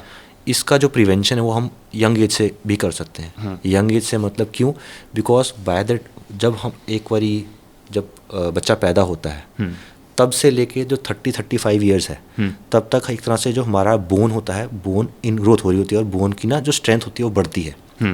तो 30 से 35 तक अगर हम बहुत एक्टिव लाइफस्टाइल जिए, milk, sun exposure, milk, dairy products, calcium, vitamin D rich food लें, if we engage in weight bearing exercises like running, jumping और physical exercises जैसे क्रिकेट, फुटबॉल खेलते हैं, तो उससे क्या होता है कि जो हमारी एक तरह से इन्वेस्टमेंट है हमारी बोन हेल्थ के ऊपर 30 से 35 साल में वो बहुत अच्छी होगी। 30 से 35 साल के बाद क्या होता है कि फिजियोलॉजिकल स्लो डिक्लाइन शुरू हो जाता है हमारी बोन हेल्थ का। उसमें क्या होगा, बहुत धीरे धीरे करके वो बोन अब कमज़ोर होनी शुरू हो जाएगी। और लेडीज़ के केस में अनफॉर्चुनेटली क्या होता है कि once the ladies they cross menopause, उसके बाद वो एकदम से बहुत जल्दी डिसेलरेट करती है। तो आफ्टर मीनोपॉज लेडीज़ की बोन हेल्थ बहुत जल्दी डिटेरियोरेट करती है, and specially after 50-60 there is a increase propensity to fall also. Because होता क्या कि धीरे धीरे करके आप जब एज के साथ साथ आपकी जो बैलेंस होती है, आपके जोड़ों में आर्थराइटिस होना शुरू हो गया, आपकी मसल्स वीक होनी शुरू हो गई, थोड़ा सा बैलेंस का, तो एक इंक्रीज प्रोपेंसिटी टू फॉल भी होता है। तो वो गिरे, छोटा सा चलते जाते कहते हैं जैसे घर में वॉशरूम तक जा रहे हैं, थोड़ा सा पैर स्लिप गिर गए, या तो कलाई टूट गई, कुल्ला टूट गया, या कमर में फ्रैक्चर हो गया। तो these are the most common sites of osteoporosis. And the problem is कि मोस्ट ऑफ द टाइम्स हमारा जब ऐसी चोट लगती है तो जो सबसे ड्रामेटिक चीज़ है वो फ्रैक्चर है। फ्रैक्चर पे ध्यान जाता है, हम फ्रैक्चर का इलाज करते हैं, चाहे दवाइयों से किया, प्लास्टर लगा के किया या सर्जरी से किया, बट जो पीछे वो कारण क्या था उस बीमारी का, फ्रैक्चर का, ऑस्टियोपोरोसिस, उसको हम अगर नेग्लेक्ट कर दें या मिस आउट कर दें तो कल को बेचारे दोबारा फ्रैक्चर्स होते जाते हैं। And the problem with this old age group है जिसमें कि ये फ्रैक्चर्स होते हैं, this is a very fragile age group. आप इनको बार बार ऑपरेशन थिएटर में ले जाके ये नहीं कर सकते कि एक फ्रैक्चर हुआ, एक कुल्ला टूटा, आपने उस कुल्ले को ट्रीट कर दिया, वही पेशेंट के अगर आपने ऑस्टियोपोरोसिस ट्रीट नहीं किया तो बेचारा कल को 6 महीने 9 महीने बाद वो दोबारा गिरेंगे, वो दूसरा हिप तुड़वा लेंगे, दूसरे हिप के लिए फिर वो सर्जरी करनी पड़ेगी। And hip fracture is a very bad fracture to have in an old person. हमारी ऑर्थोपेडिक बुक्स में एक सेइंग है कि इस दुनिया में जब भी कोई इस पैदा होता है तो वो 2 टांगों के बीच से पैदा होता है, ठीक है जी, बट अगर वो जाता है इस दुनिया से तो वो अपनी कुल्ले को तुड़वाने की वजह से जाता है। This is the morbidity of an osteoporotic hip fracture कि almost 1 in 3 and 1 in 3 females and 1 in 5 males over the age of 50-60 are going to sustain a hip fracture. And a hip fracture ऐसे 4 लोगों को जिनको कुल्ले में fracture होता है उनमें का अगर हम बेस्ट से बेस्ट मेडिकल केयर और सर्जिकल केयर भी दे दें, 1 in 4 of such fractures will not be alive after 1 year of sustaining this fracture. इतना घातक होता है फ्रैक्चर। राइट। तो जो मुझे समझ आई कि 30 साल की उम्र तक आप अपनी हड्डियों को मजबूत कर सकते हैं जितना आप इसमें धूप, सन एक्सपोजर लेंगे, विटामिन डी, कैल्शियम, डाइट अच्छी रखेंगे, एक्सरसाइज करेंगे, रनिंग, स्पोर्ट्स, वेट लिफ्टिंग, तो इससे आपका जैसे कह लो पहले टैंक बड़ा हो जाएगा और फिर उतना टैंक जितना बड़ा बैंक बैलेंस होगा उतना जब कल को आप उसमें से पैसे निकालोगे तो उतना वो चलेगा। और यही चीज़ अगर हम आगे भी सस्टेन करते रहेंगे तो जो वो हमारी एक तरह से जो लॉस हो रहा है, बोन लॉस हो रहा है, उसको भी हम एक तरह से कम कर सकते हैं। तो इसीलिए काफ़ी सारे पेशेंट्स स्पेशली ओल्ड एज में आप देखते होंगे कि बीपी की भी दवाई चल रही है, थायराइड की भी दवाई चल रही है, शुगर की भी दवाई चल रही है और कैल्शियम भी रेगुलर चल रही है। तो दिस ऑस्टियोपोरोसिस बीमारी is just like that only. It is like diabetes, hypertension और heart disease. The problem with BP, diabetes and hypertension is कि हार्ट अटैक होगा तो बंदे की जान को खतरा एकदम सही है। बिल्कुल। बट ये जो बीमारी है जिसमें कि फ्रैक्चर्स बार बार हो रहे हैं, ये बीमारी बेचारी तड़पा के मारती है। It is like a silent disease. इसके कोई सिम्टम्स नहीं होते ऑस्टियोपोरोसिस का।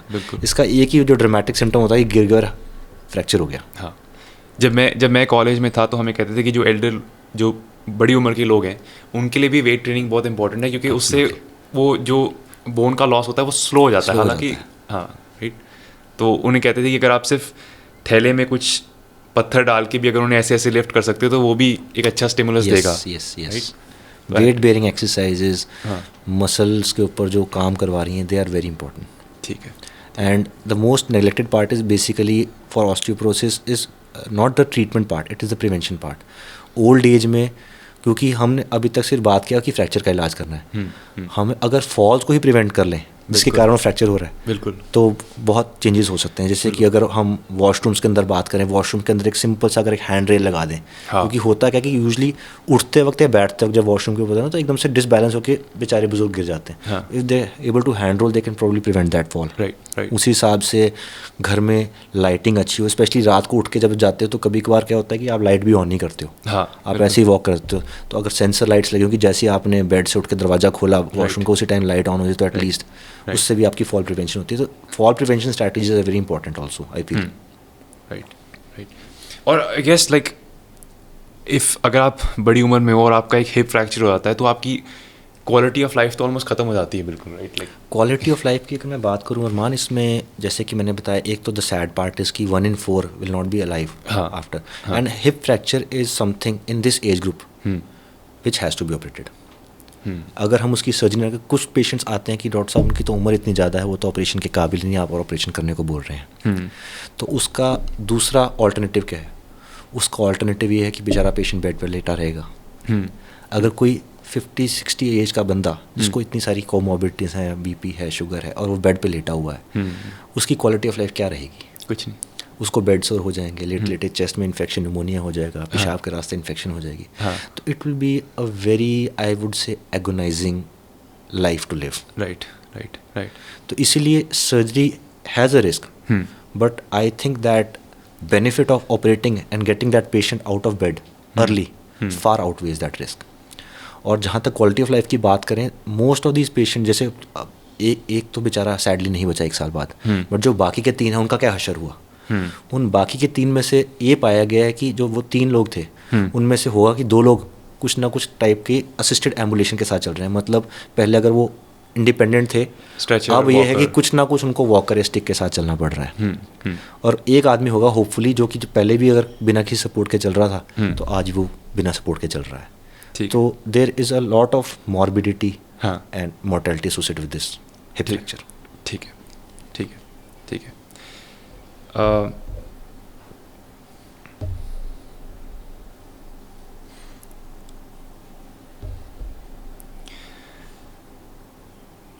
हम नीज़ की बात कर रहे थे. एक क्वेश्चन मुझे बहुत लोगों से आया है कि डॉक्टर साहब से पूछना कि फुटवेयर, जूते किस टाइप के पहनने चाहिए. कई लोग कहते हैं कि जो ज़्यादा फ्लैट जूते होते हैं वो अच्छे नहीं होते.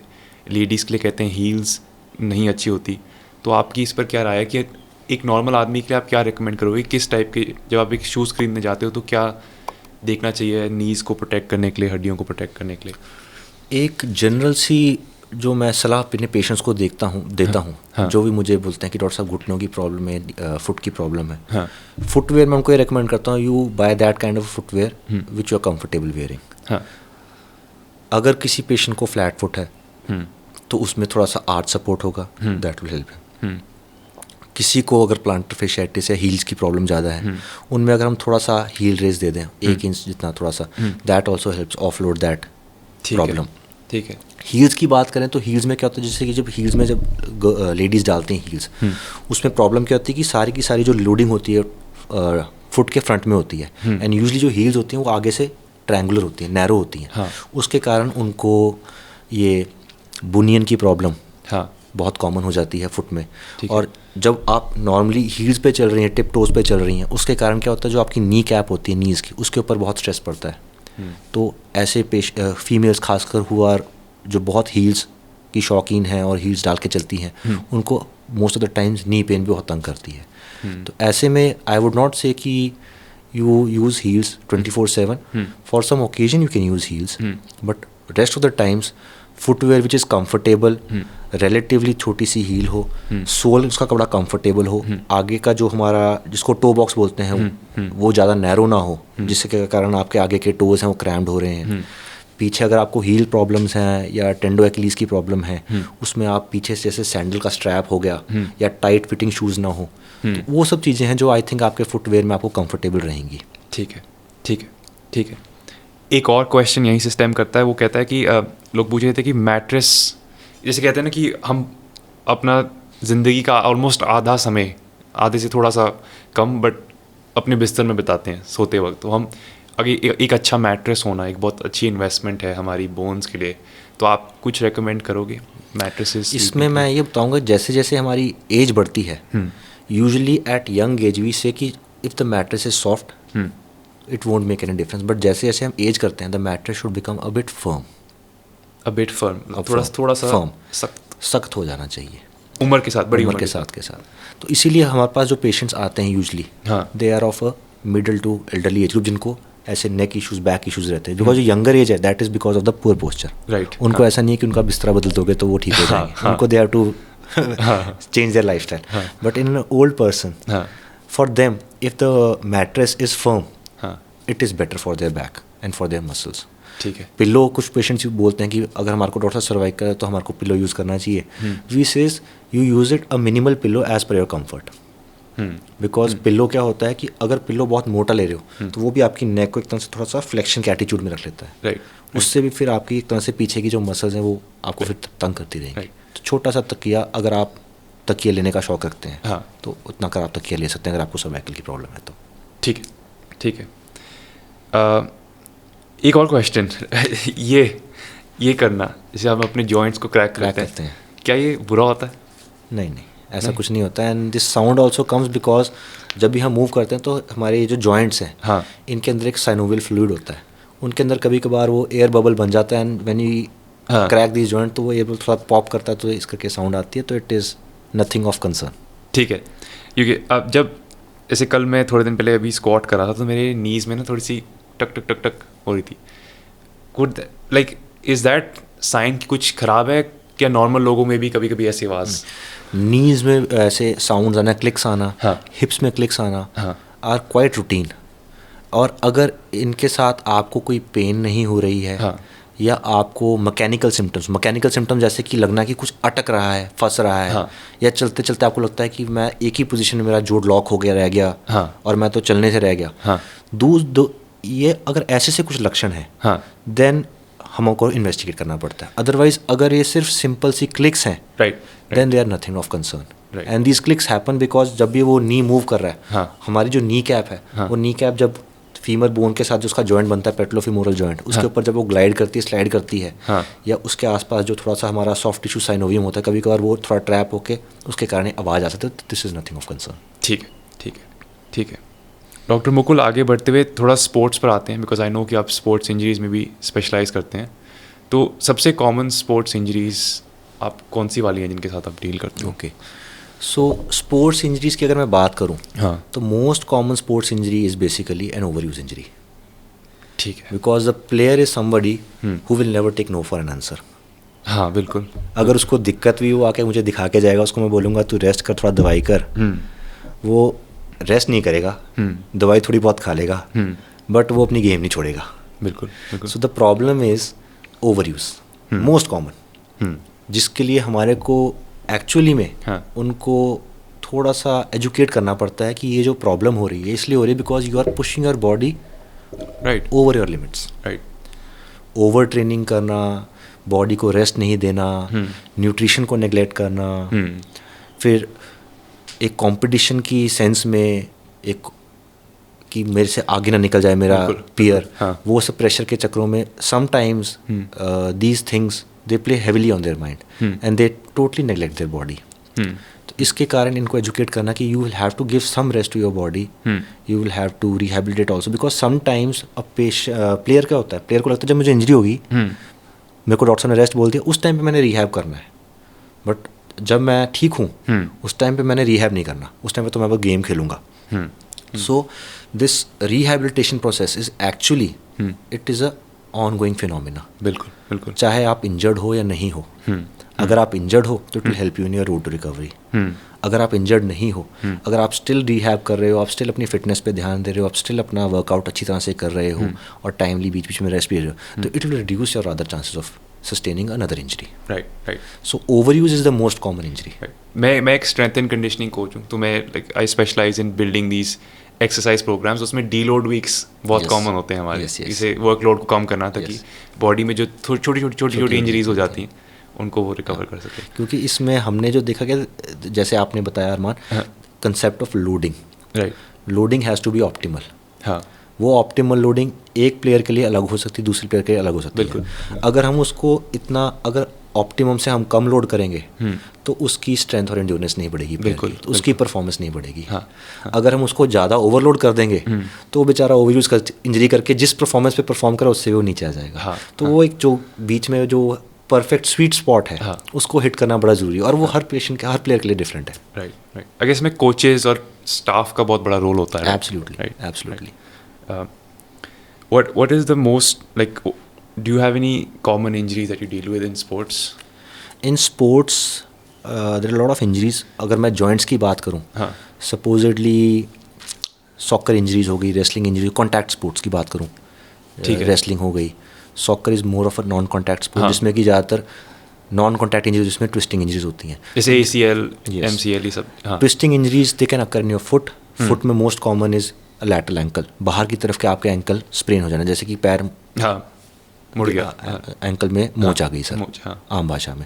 तो उसमें वो जो लिगामेंट्स होते हैं वो स्प्रेन हो जाते हैं या थोड़ा से टीयर हो जाते हैं. तो depending upon the severity, clinical examination पे हम लोग और एक्सरेज उक्सरेज करके ट्रीट करते हैं उनको. समटाइम्स अगर वो रिस्पॉन्ड नहीं करते तो फिर और इन्वेस्टिगेशंस करनी पड़ती हैं, जैसे कि MRI. उसी हिसाब से नीम की अगर बात करें, नी में हमारी बहुत कॉमन इंजरी होती हैं anterior cruciate ligament, ACL injuries. अंदर की तरफ का MCL, middle collateral ligament injuries.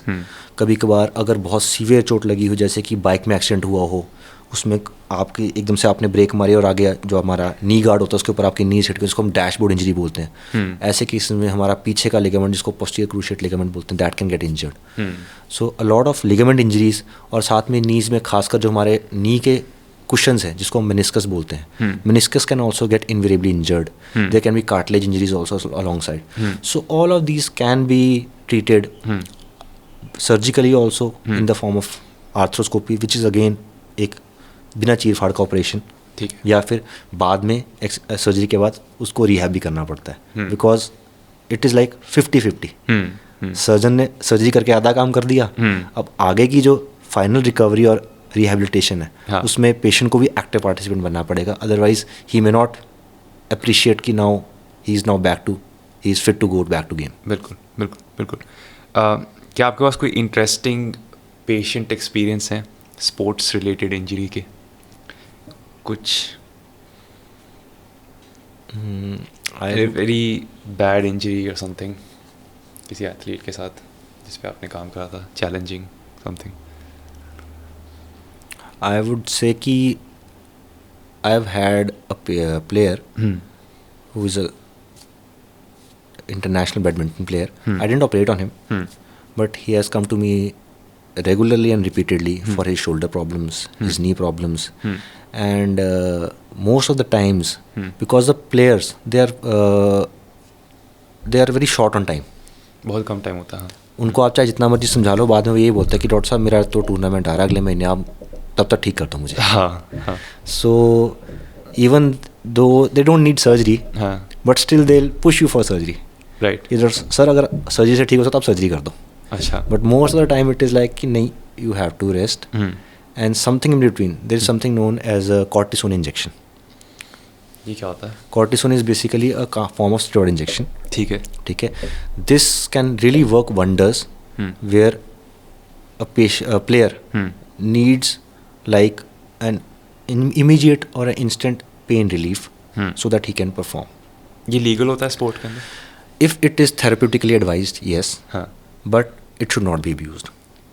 ठीक है, ठीक है, ठीक है। इससे हम बेसिकली प्लेयर को ये बोलते हैं कि it will not cure you. ठीक It है, will take care of the pain, which will let you perform your exercise and rehab so that you can go and play. But the best course would be rest and let your injury heal, which they are not willing to do. Right right right right, ठीक है, ठीक है।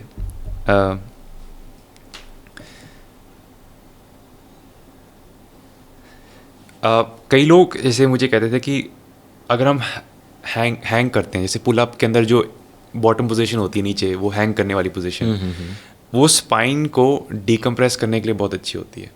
कई लोग recommend करते हैं कि hanging shoulders के लिए भी बहुत अच्छी होती है। तो आपकी इस पर क्या राय? डू यू फील कि इसमें कुछ ट्रूथ हो सकता है इसके पीछे? अगर मैं अरमान स्पाइन की बात करूं, हाँ, तो साइंटिफिकली तो जो डेटा है, हाँ, स्पाइन को अगर आपने अनलोड करना है तो उसके लिए है कि आप लेट जाइए, lying down with your knees bit bent, either in left whatever position are comfortable. आप चाहे सीधे लेटे हैं या करवट लेके लेटे हैं, घुटने थोड़े इकट्ठे करें हैं, that is the position of rest for your spine. ठीक है। बाकी की जो ये चीज़ें हैं, इसमें ये कितना कर इफेक्टिव हैं एंड पेशेंट कितना सब्जेक्टिवली फील करता है वो बेटर है। Right right, that is something quite difficult to answer, because scientifically तो it is if you lie down that is the position of, मतलब you are giving rest to your spine. ठीक है। Apart from that other things are not that much scientifically validated. जैसे कभी कभार हम spinal traction की बात करते हैं, हाँ, कोई पेशेंट को अगर बहुत ज़्यादा सीवियर बैक पेन हो रहा है तो आप उनको बेड रेस्ट पे डाल रहे हैं, उनको ट्रैक्शन दे रहे हैं, बट एक्चुअली में जब स्टडीज़ देखी गई तो स्टडीज़ का भी ये था कि बेसिकली जब आप वो ट्रैक्शन बांध के रखते हो, traction is just so that you can उनको बिस्तरे के साथ बिस्तरे पे डाल के रखो। क्योंकि अगर आप किसी को बेड रेस्ट बोलोगे और बेड रेस्ट बोल के यूजली अगर पेशेंट को है कि ठीक है यार इतना ही मैं बेड रेस्ट नहीं कर सकता, बट अगर आप उसको एक तरह से बिस्तरे के साथ ही बांध दोगे वो ट्रैक्शन अपरेटस के साथ, तो वो बेचारा बिस्तरे से निकल नहीं सकता। तो what it was found is it is just basically so that they are put to bed and they stay in the bed, that is the reason of that traction. ठीक है। सो इसलिए traction itself doesn't help. It is because keeping you on that bed, that is why it is helping you. That is what the science says. Understood. Understood. And for the shoulders I believe if your shoulders fine you can do that. ठीक है, ठीक है। आपका एक day in the life ले लेते हैं, बहुत लोग अच्छा, सुनना वैसे चाहेंगे कि वैसे बात कर सकते हैं। हाँ। क्योंकि ऐसे तो पेशेंट्स तो आते जाते रहते हैं, but most of the time patients don't open up too much कि Of course, अब of मैं course. कैसा हुआ है। तो most of the time in the morning we start our OPD around 10-11। OPDs में we see all kinds of patients, back pain, knee pain, shoulder pain, sports injuries, and OTs. If I have theatre, I have to do. Theatre is usually, if I have a case, I'll plan it early in the morning or in the afternoon. And usually the kind of surgeries which I'm doing are basically arthroscopies, these spine endoscopies, joint resurfacing surgeries. And the fun part of all these surgeries, especially arthroscopic surgeries, and spine endoscopy surgery, that the patient is walking in the evening.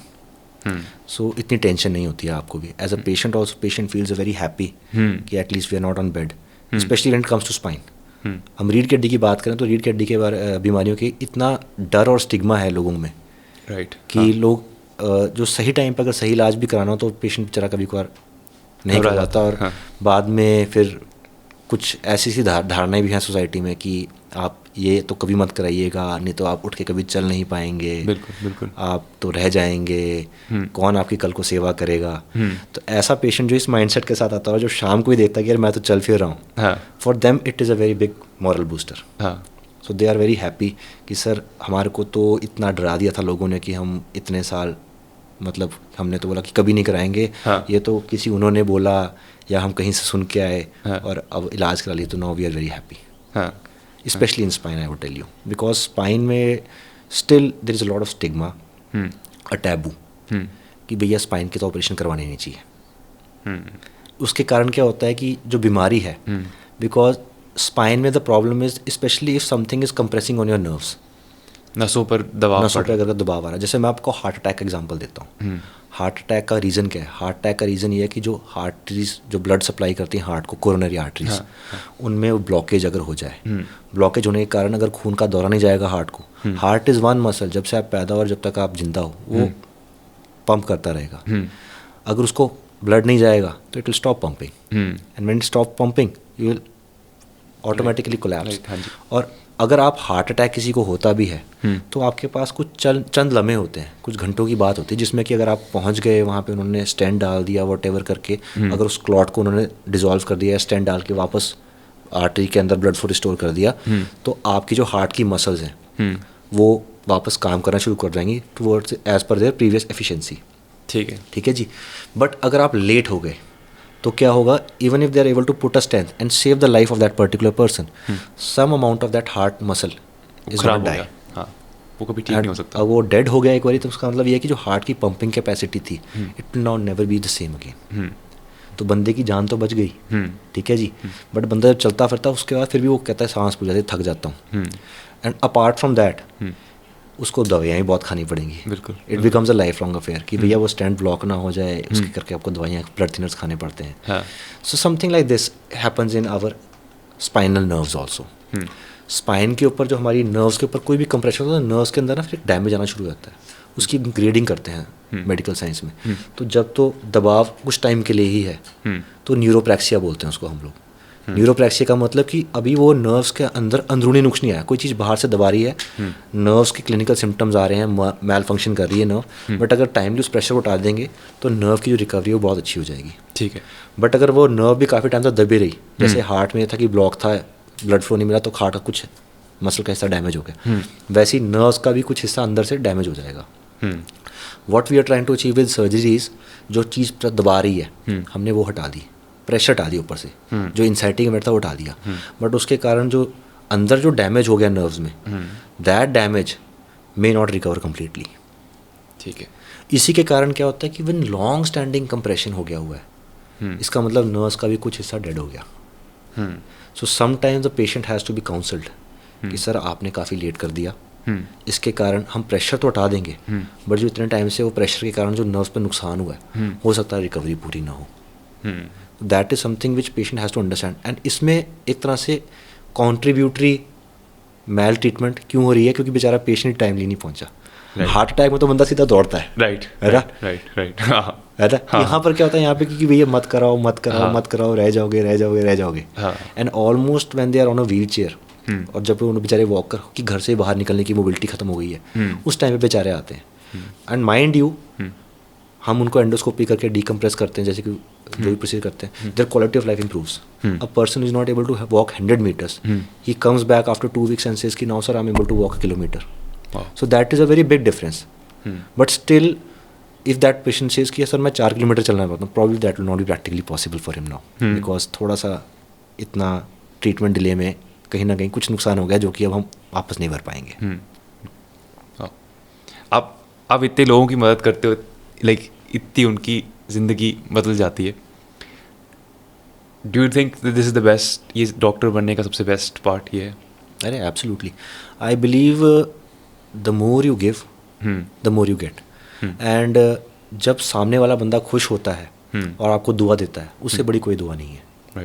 If you make a positive difference in anybody's life through any profession which you are doing, and if whoever is the person who is availing your service is very happy for you, I think that is the best thing which can happen to you. Right. तो podcast को बस ख़त्म करते हुए, अगर कोई 16-17 साल का लड़की लड़का है और वो एक ऑर्थोपीडिक सर्जन बनना चाह रहे हैं, तो क्या आप रेकमेंड करोगे कि ये किस टाइप के इंसान के लिए एक अच्छी फील्ड है? क्या इसमें चैलेंजिंग है, क्या इसमें अच्छा है, और क्या फ्यूचर में इसमें लाइक रोबोटिक्स AI के साथ क्या क्या डेवलपमेंट्स आएंगी?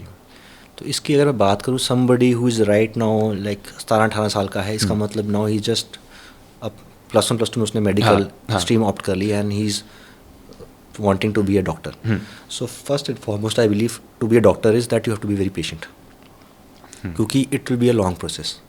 It will not happen overnight. हो सकता है कि आपके जो काउंटर पार्ट्स जो आपकी इंजीनियरिंग कर रहे हैं या कॉमर्स कर रहे हैं, 5 or 6 years down the line they will be settled and you'll still be struggling. Because the path is quite long, harrowing. आपको 4.5 साल की MBBS होती है, उसके बाद 1 साल का आपका इंटर्नशिप होता है, उसके बाद आपको अपना दोबारा सुपर स्पेशलिटी एग्ज़ाम देना पड़ता है, नीट PG. बिल्कुल बिल्कुल. उसमें अगर आप सेलेक्ट हो गए तो वेल एंड गुड, फिर 3 साल का और आगे आपका मास्टर्स प्रोग्राम होगा. अगर अनफॉर्चुनेटली आप नहीं अटेम्प्ट पे अपने क्लियर कर पाए, आपको अपनी चॉइस ऑफ स्ट्रीम में आपको दोबारा बैठ के तैयारी करनी पड़ेगी.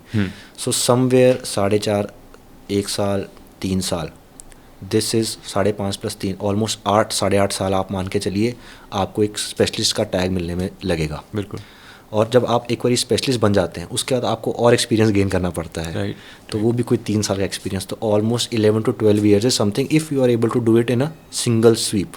अगर आप बीच में ड्रॉप नहीं मारते या आपको अपनी चॉइस ऑफ स्ट्रीम मिलने में कोई दिक्कत नहीं है, तो 11 से 12 साल आपकी एक तरह से एक इंक्यूबेशन पीरियड है. उसके बाद when you become a consultant, मतलब now you become a doctor in true sense, where you have a practice license to practice and everything. Then the other thing which you realize is ki what you read in the books is not what it is actually in the real life. कैसे मतलब?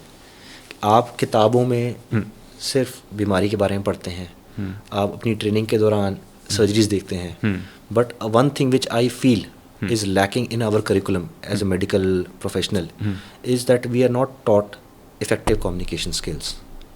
और in that matter soft skills. Patient से connect करना. Most of the times patient जो बताते हैं वो यही बोलते हैं कि सर उत्थे था डॉक्टर साहब ने गाली नहीं सुनी, उत्थे था कोई सुनता ही नहीं गल साड़ी, किसी ने बताया नहीं मेरे को बीमारी क्या है. तो somewhere I think that is a unmet need. अगर आप पेशेंट को ही नहीं सुन पाए, क्योंकि मोस्ट ऑफ द टाइम अगर आप ध्यान से सुनो पेशेंट की बातें, तो आपको आधी बीमारी तो पेशेंट अपने आप ही बताता है. But most of the time होता है क्या कि अगर आप एक बिजी OPD में देखोगे, वहाँ पे होता है बेचारा पेशेंट 3 घंटे से 50 पर्ची कटा के खड़ा हुआ है. वहाँ गया 3 मिनट में वो डॉक्टर ने या तो कोई एक्सरे लिख दिया या दवाई लिख दी, पूछा भी नहीं कि क्या दिक्कत है. तो somewhere the patient comes out very unsatisfied for the time he has given to that particular doctor, to that मतलब इतना दूर से आए ऐसे कर के. तो I think that is something which really needs to be build upon in our curriculum, I feel. ठीक है, फेयर इनफ. एंड जहाँ तक आगे की फ्यूचर की बात है, I think the future is very promising. Robotics, AI, robotics का अरमान आई वुड लाइक टू से कि रोबोटिक्स का ऐसा है कि रोबोटिक्स का भी ऑर्थोपेडिक्स में इतना ज़्यादा इम्पैक्टफुल, मतलब आई वुड से कि is it making a very significant difference, इतना नहीं इस्टेब्लिश हो अभी तक। रोबोट्स जैसे कि अभी आजकल रोबोटिक नी सर्जरी की हम बात सुनते हैं, काफ़ी कुछ सुनते हैं कि रोबोटिक नी सर्जरी आ गई जिसमें कि चीर फाड़ कम होती है, आपका सब कुछ रोबोट करता है। एक्चुअली में ये सब का सब जो है ये वेस्टर्न कंट्री से आ रहा था।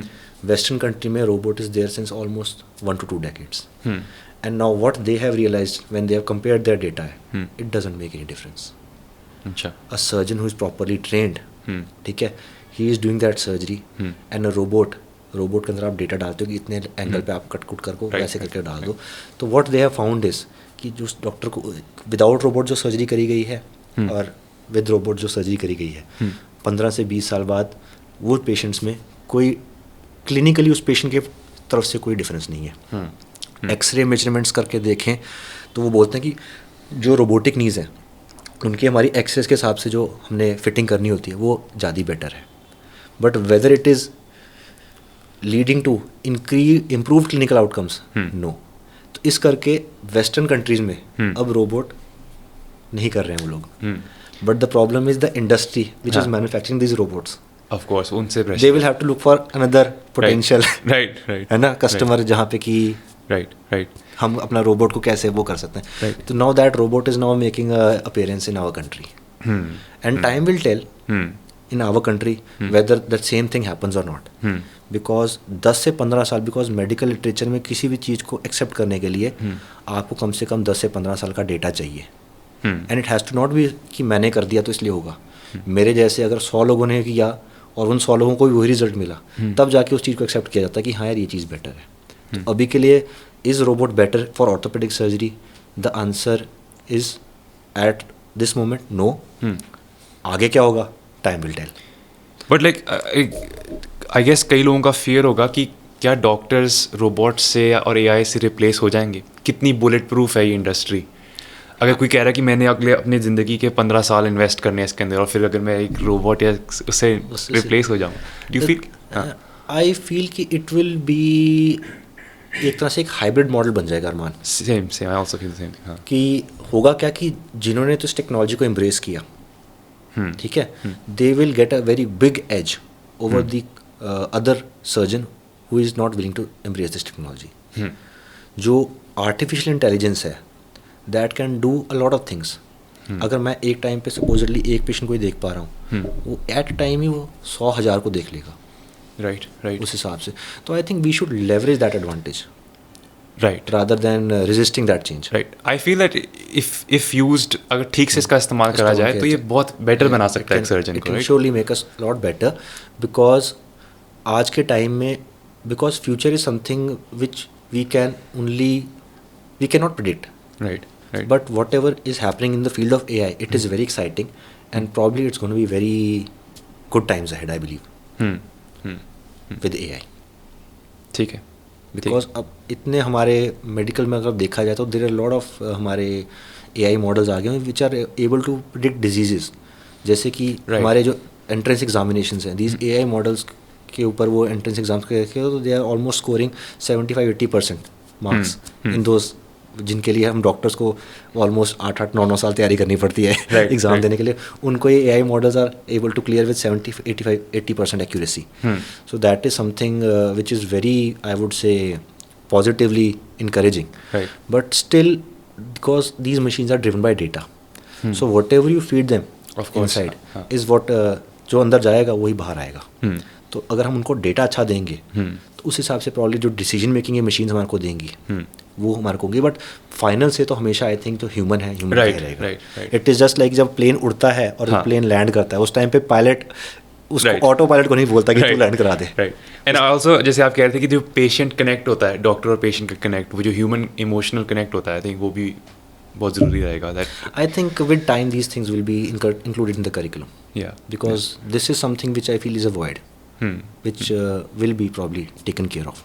ठीक है, एक लास्ट थिंग मेरे यहाँ रिस्ट के ऊपर अगर आप ये देखोगे, ये मैं लैंडस्केपिंग करता था पहले, तो मैं चेन सॉ चलाता था बहुत देर के लिए, और मेरा हाथ यूँ रहता था। तो अभी दिक्कत क्या आती है इसमें?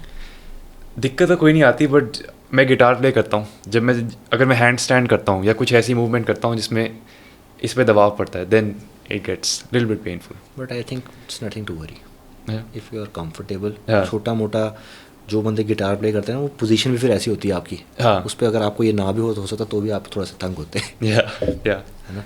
तो वो होता क्या कि ध्यान वहाँ चल जाता है इस पर. हाँ. अगर कराने को तो दुनिया भर के टेस्ट हैं कराने को. या बट इलाज क्या होगा, कुछ नहीं है. इलाज यही है. सही है, सही है. ठीक है, तो doctor Mukul, thank you so much अपना टाइम निकालने के लिए. आई होप कि लोगों को इससे नॉलेज मिलेगी and they will be able to prevent bone related issues in life. Thank you Aman for having me. Thank you. तो दोस्तों, मेरी आशा है कि ये चर्चा आपको अच्छी लगी होगी. अगर ऐसा है तो इसे लाइक शेयर कीजिएगा ताकि ये इन्फॉर्मेशन और लोगों तक पहुंच सके. चैनल को सब्सक्राइब करिएगा अगर आप फ्यूचर में ऐसे एपिसोड्स को मिस आउट नहीं करना चाहते. अगर आपके पास कोई सजेशंस हैं तो मुझे ज़रूर नीचे कमेंट करके बताइएगा. मैं हमेशा सुनने को तैयार हूँ. अगले वीडियो तक चलते फिरते रहो एंड टेक केयर.